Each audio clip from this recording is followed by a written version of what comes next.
Hello, what is up mga ma'am, sir, ma'am? Ako po si Ralph C. Fry, isang visual artist from Manila. And today, unbox natin yung ginawa ni Sir Kirby of Meraki Archives. Ayan, nakabalot ng maigi.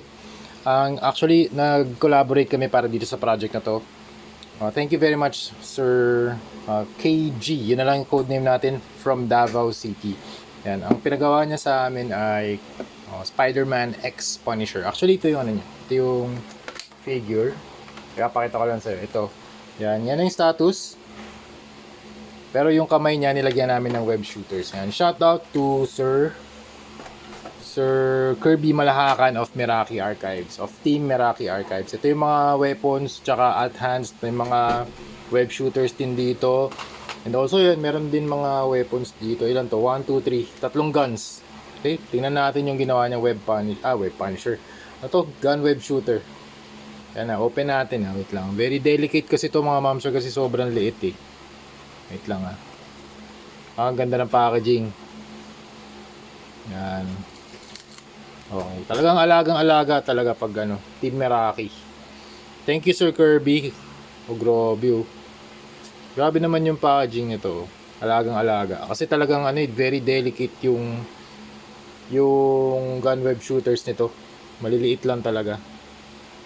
Dahan-dahan lang tayo sa pag unravel or pag unbox. Wala nga. Oh, nice. Ganda. Grabe yan. Ito mga ma'am sir, from scratch na to ginawa. Grabe, from scratch. Tas kakabit na lang natin yung fist dito. Teka. Wala pa kasi tong dry brush na gunmetal. Ang gagawin natin dito, mag-dry brush pa tayo dito. Tapos isend na natin sa client. Yan. So ito yung status ng ating project. Yan. Tara, dry brush muna natin to para masend na natin kay client to. Yan. Ito yung gagamitin natin, Vallejo acrylic metal color na gunmetal. Yan. So ang gagawin lang natin dito, dry brush lang natin yung mga gun web shooters. Para lang magkaroon ng definition yung sculpt. Nalo.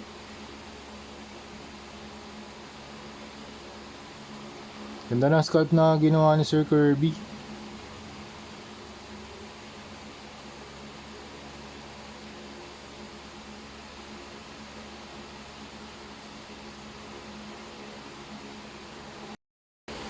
And we are done with the project Spider-Man X Punisher. Thank you very much, client from Davao City, and also special thanks to Sir Kirby Malahakan of Meraki Archives.